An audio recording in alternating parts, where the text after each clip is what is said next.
in this video, we are going to go through question 8-9. The question says, the cash account of Hunter Security Systems reported a balance of $4,960 at May 31st, 2020. There were outstanding checks totaling $1,800 and a May 31st deposit in transit of $400. The bank statement, which came from Royal Bank, listed a May 31st balance of $7,600. Included in the bank balance was a collection of $1,260 on account from Latha Vintages, a Hunter customer who pays the bank directly. The bank statement also shows a $40 service charge and $20 of interest revenue that Hunter earned on its bank balance. Prepare Hunter's bank reconciliation at May 31st, 2020. So as a reminder, when we're doing a bank reconciliation, we have two different sides or two different sections, whether if you do it above and below, one for the bank and one for the books. Now, we're doing this reconciliation because there is items that are recorded in one place, but not in the other because of timing differences or errors. So if it's found on the bank statement, but it's not recorded in the books yet, we put it on the books side of the reconciliation. And if it's recorded in the books, so in our accounting records, but not seen in the bank statement, then we need to put it on the bank side of the reconciliation. So we can go through all of the things noted in the question and fill them in.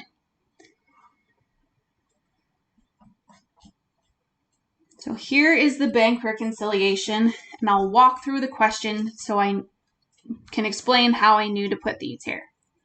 So first off, when you're doing this, you want to start out by stating or having this heading. So the company name, it's the bank rec, and what day we're doing this at. And then when we set up our bank and our book side, we always start with our opening balances. So the bank, the balance that we start with is the balance per the bank statement. For the book side, we start with what our balance is in the general ledger before the reconciliation is prepared. So it said here, the cash account of Hunter Security Systems reported a balance of $4,960. So it's their cash account that they have in their books, and therefore that's what we open the statement with, or the reconciliation with. Then later in the question, it said the bank statement, which came from Royal Bank, listed a May 31st balance of $7,600. So if that is what the actual bank statement says, that's the balance we're going to start with on the bank side of the reconciliation. Question noted there were outstanding checks totaling $1,800. So an outstanding check is when it has been recorded in the accounting record, so in the books, but it hasn't actually come out of the bank account yet. So whoever the check was written it to, they haven't gone to the bank and cashed that, so it's not out of our bank account. Therefore, since it's not in the bank yet, and it's money that's going to be coming out of our account, we need to subtract outstanding checks, and we do that on the bank side. So outstanding checks always subtracted on the bank portion. Next, it said there was a May 31st deposit in transit of $400. A deposit in transit is where we've received the cash, so we've got it at our location, but we haven't taken it to the bank, or it hasn't actually cleared the bank account yet. So again, it's recorded in the books, but hasn't gone through the bank statement. And it's money going into our bank account, so we add that on the bank side. Later in the question, it says that included in the bank balance was a collection of $1,260 on account from Latha Vintages, a Hunter customer who pays the bank directly. So collections at the bank mean that that customer went to the bank and they made a payment for something they owed Hunter through the bank. So it went into the bank account, but Hunter didn't know about it yet. Therefore, it isn't recorded in the books. So if it's not in the books and it's money we got, we put that on the books side and we're adding it.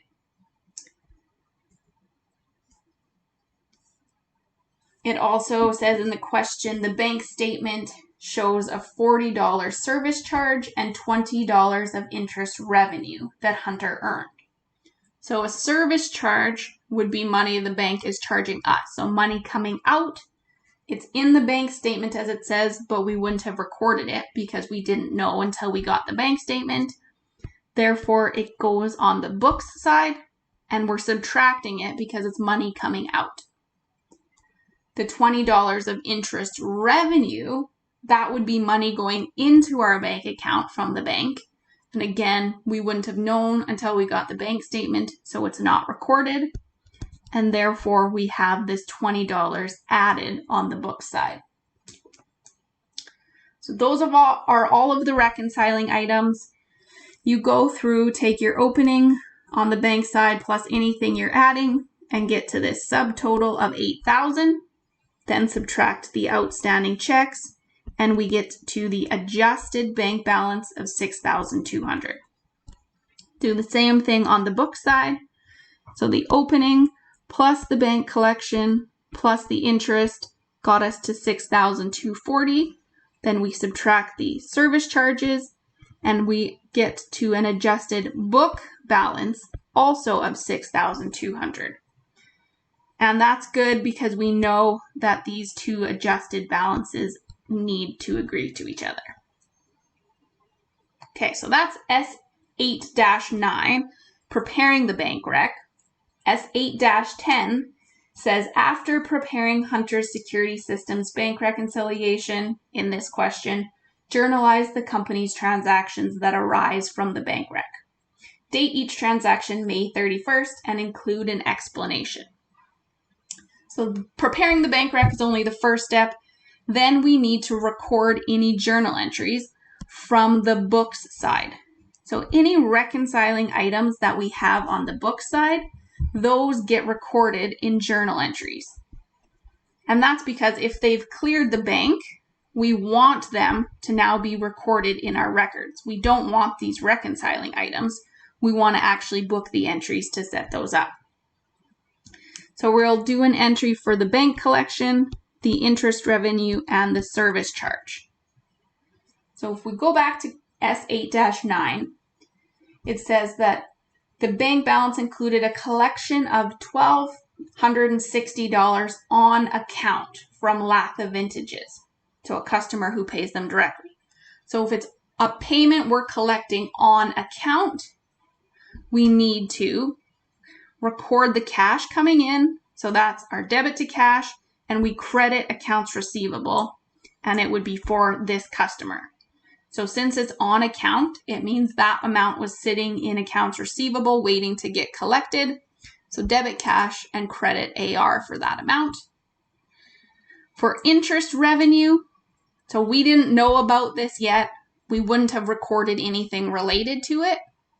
So for this one, we're debiting cash, credit interest revenue for the amount earned on the bank balance.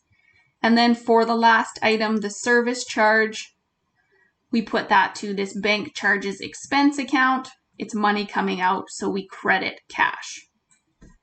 So for each time you have a reconciling item on the book side, you do an entry for that.